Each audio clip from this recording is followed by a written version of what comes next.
What's up, everybody? It's Stephen A. Williams, president and founder of the creditrepairshop.com. You still don't have my background set up yet, but coming soon. In this video, I'm going to talk about two portfolios that are being sold to debt collectors. Pretty sure that they've gobbled those up right now. And then question and answer, just a short question and answer. I think that these will be important, can help you out from what other people have asked me. And then I'm going to tell you what to do if if a debt collector refuses to remove it. I have some people, and even with our own clients, where it'll get removed off of one bureau, but it won't get removed off of another one, or it's just left on one. Going to talk to you about strategies that you can use on getting that removed. Uh, all right, so let's jump right into it. The first, with the portfolios, we have a major credit card companies over $66 million, over 7,000 accounts, 7,600 accounts. Charge off date is 2009 2011, and average balance is 8,600 bucks. Selling the complete portfolio for 0.0010 on the dollar, so less than a penny on the dollar for that portfolio. So you can see why these debt collectors are willing to take the risk, because most of that debt they can't even legally collect it. Here's another group, over $5 million, 1,600 accounts, charge off date 2007, $3,000 average balance. Selling that for a little bit. They're selling this one a little bit high. I don't know why, but uh, uh, a little under a penny also, but a little bit higher. Has an extra. This one doesn't have an extra zero like the other one had. So first, let's quickly just go through that, and then we'll get to the question and answers and what to do to remove a collection if they won't remove it off your reports, and you've gotten it removed off of one report, and maybe it's still on two or maybe on one. So first thing you do, you get a letter from a debt collector, demand letter. This is not actually a bill. It'll look like a bill, but it's actually allowing you to kind of dispute what they're attempting to collect or what they're saying. You could dispute all or part of it. You need to evaluate that letter. And number one, the first thing you need to do is see if it's even past the legal statute of limitation for them to even collect on that debt. This could be from an original creditor or a debt collector. Sometimes original creditor hires a debt collection company to collect for them. So watch out for that. And then sometimes they buy these debts. But every state has a different statute of limitations to collect a debt. In my state of Wisconsin, is 6 years. So if an original creditor does not come after you for 6 years, no payments, no nothing, even if they try to come after you or try to sell it to a debt collector, they cannot legally collect on that debt. The time clock starts clicking. They may use, when they contact you, words like time barred debt. That's just another way of saying debt that is legally past the statute of limitations for them to legally try to collect it from you. So what they'll try to do is they'll try to make you do things to reset that debt.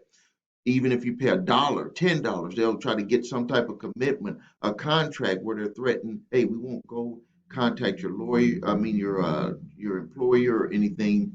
They might even try to play the relationship game on you. You don't want your spouse to really know about this. You want to, take care of this. You don't want this placed on your credit reports. If you don't, so they'll use all these tactics to try to get you to reset that debt. If you don't respond to that 30-day letter, you give them the legal right to place that information on your credit reports, even if it is past the time bar period of time for them to be able to collect on that debt. So you got to pay attention, close attention. If the debt isn't past the legal statute of limitations, and there will be debt collectors that will contact you for debts that are not past the legal statute of limitations that they maybe have purchased from the original creditor, you need to do what's called a full debt validation of that debt. But I'm going to give you these letters for free so you can do them as needed. So I'm going to give you my 3-pack of letters. All you have to do is go down below here on the link, and get that 3-pack. It's going to have 3 letters. The first one is statute of limitations letter. If you find that the debt is past the legal statute of limitations for them to be able to collect, you only have to send that letter. You do not need to do a debt validation. You might be asking, how will I find out the statute of limitations for my state? Go to my website, thecreditrepairshop.com. At the bottom, click on the blog, type in statute of limitations, and then it'll bring up a page that you can look at the statute of limitations for your state. Some states have a difference between a regular installment loan and an open account, which would be like a credit card account. Column 2 is for regular installment loans like cars, an account that you had with a company, or that you just pay and it doesn't allow you to recharge. Installment loans are on the 4th column, and I'm sorry, opening accounts are on the 4th column. Credit cards, lines of credit, those are in that 4th column. Usually in some states that the open accounts have a shorter statute of limitations date than installment type loans. Also, keep in mind, if it's a communications debt, cell phone, utility, anything to do with those types, there is a federal 2-year statute of limitations on those types of debts. So be very careful about paying a debt collector anything for a cell phone bill, old cable bill, satellite TV bill, those types. Be very careful, even energy type bills. It's a 2-year statute of limitations on those type of accounts. So I give you those letters for free below this video. I do ask for a donation, but if I'm saving you from having to pay a debt collector, 500 or 1,000, and some people reported I've saved them from paying $3,000, $5,000. You can make a donation for those because it helps to monetize my time for being here to make these videos. All right, let's go into the question and answer real quick. People are asking how can they get help to work with our company. Go to thecreditrepairshop.com. We have various services. If you have debt collectors coming after you and they've already skipped, you missed that process and they're taking you to court, we have a service that can help you with that. If all of our clients, when they receive these debt demand letters from debt collectors, when they send them to us, we automatically start the process of responding, and it kind of puts it into a lot of those right away. We have a question here. Someone talked about, I think I answered this one with the timeshares. If you have a timeshare foreclosure, what is some of the things that you can do about that? With a timeshare, this is like crazy. There's a lot of companies out there popping up. Some of them have been around for a while, but they're fighting the timeshare companies, trying to get people out of timeshare. Basically, if you had a foreclosure with a timeshare, the way that you're going to end up fighting to get them removed off your credit reports is to say that you were under pressure. And most people that have these timeshare issues were under stress when they sold them on the timeshare. Like there was a process. They take you room to room, and I don't know how they're doing it now, but I know when I went through it in like 1992 or something, somewhere around that time, they were taking my wife and I from room to room to room, and it was like back then it was just like this little TV thing that they were giving people for free. Now they do all types of stuff, for free. But we were like, hey, we just want to get out of here, because they'll have the first a salesperson, then they had a manager of that salesperson, then they had the big manager of that manager, and then the manager of that man, and they put people under a lot of pressure. And one of the things that they state is that they'll try to say that this offer is not available if you walk out of this room right now. That is just, this is the last time that you can get this deal. And that is a lie. If they give it to someone else a day later after they gave it to you, that is technically a violation in their advertisement. And that's what these timeshare services that try to get people out of their timeshares, or try to get their contract just canceled, or get their information removed from a foreclosure from a timeshare. They do it that way because uh, they use that strategy because uh, it's against the FTC to advertise something like that if it is available. They can't say that it's not available anymore to no one. This is the best deal ever. No one else is going to be able to get it, and then they give it to someone else the next day, or they give it to they give it to someone else right after you. They just cannot do that, and a lot of them get caught. They end up having to let that person get released out of their timeshare. But they don't. The timeshare companies really don't care because they know, just like I know, with most people dealing with their credit, is that the masses are never going to do anything about anything. The mass amount of people do nothing. The mass amount of people don't fight for their rights. The mass amount of people, even when they start fighting, they start repairing their credit, they start dealing with debt collectors.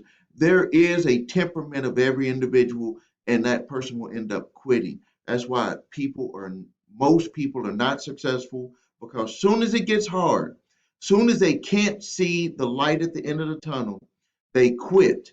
They never keep fighting and digging. They never keep trying. They never keep coming back with things to push their ideas or their arguments or that what they want to fight for. They just end up quitting, and they let just So timeshare companies know it. The bureaus know it. Debt collectors know it. They just know that people just will quit. And I try to tell people, don't quit. If you just let things just keep going past that uncomfortable stage that you have, regardless of what you're doing, if you're trying to repair your credit, get out of debt, deal with a foreclosure, something relationship wise, anything in life, building a business, whatever it is, if you just keep moving forward, you will get to a better place. And I'm going to answer the question that you're already asking. How do I know when to quit trying? You don't quit. See, if you already have that in your mind, you're already have that peace inside of you that just allows you to quit too easy. And you're not going to know.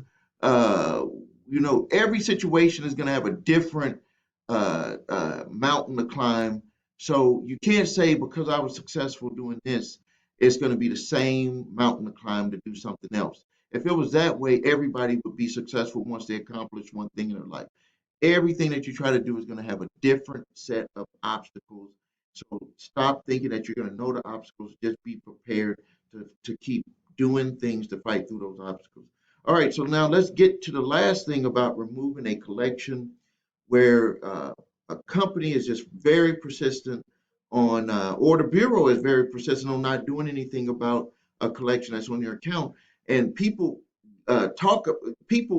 contact us all the time over this. They're like, you got this removed off of one, and it won't get removed off of the other two, or it won't get removed. It got removed off of two, but it won't get removed off of one. And I had an email today where someone emailed me and they said, I got it removed off of two, but it won't get removed off of one. Just keeps coming back. And I told them you got to keep changing the strategy to be able to do it. But don't quit. Just keep changing the strategy. So you have to keep changing the strategy if it got removed off of one. So, but let me answer the question real quick. And it's a simple one, very simple. Why, if it got removed off of two of them and it won't get removed off of one, why won't they remove it because it got removed off of two? Let me tell you, because the three bureaus don't care. They don't care at all what the other two are doing. That's their competition. They do not care. It doesn't matter if you say TransUnion removed it, why don't you remove it, Experian? They don't care. You give them that letter, they're gonna rip that up. They're gonna just say verified stays. They're going to be upset that you even brought their competition into this whole thing. They do not care. So please listen to me. They do not care. So what you have to do is you have to change up your letter. You have to pick apart your reasoning for why that information needs to be removed.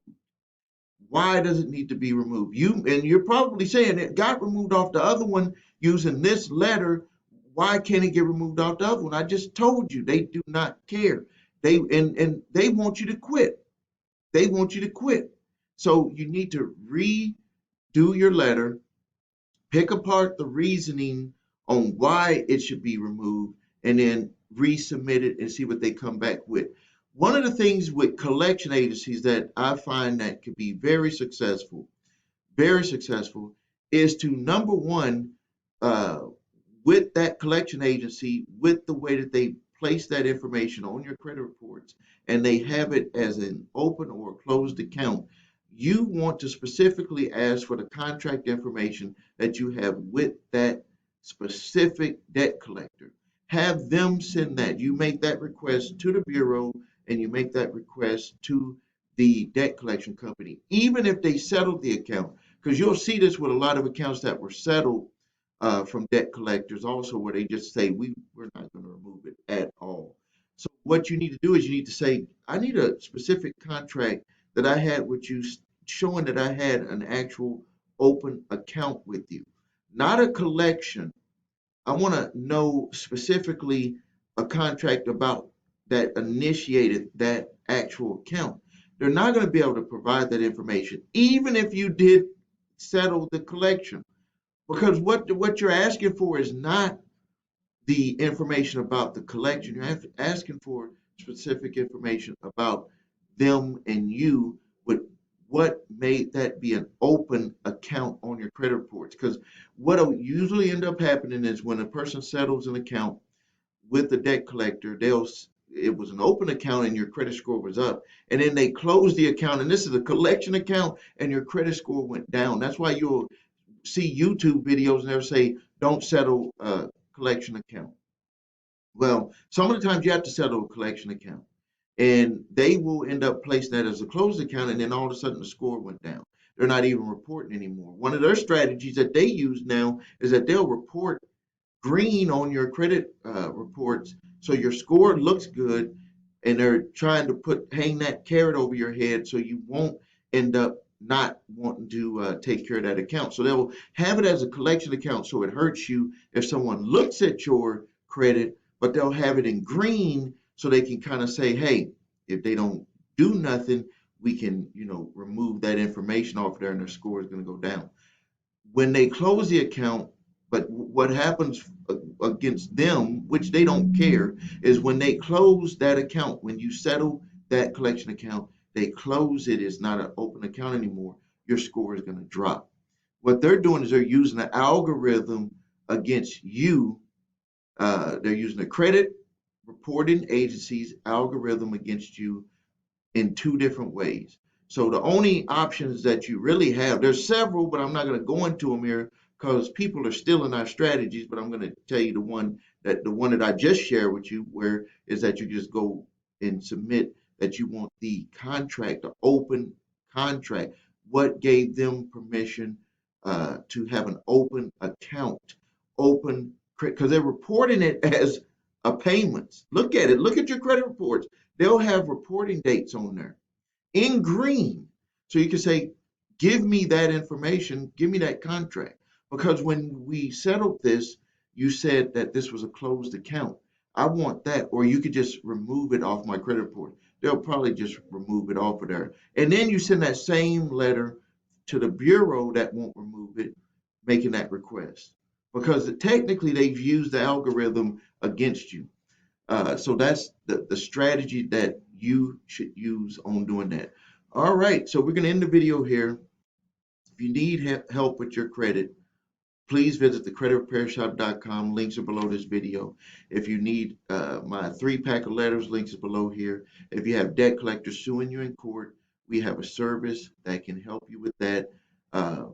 The link is below here. You can watch the video specifically where I break down what we do. We have a very good winning streak on that right now.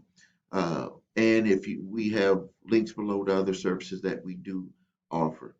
Thank you for your time. This is Stephen A. Williams, President and founder of thecreditrepairshop.com.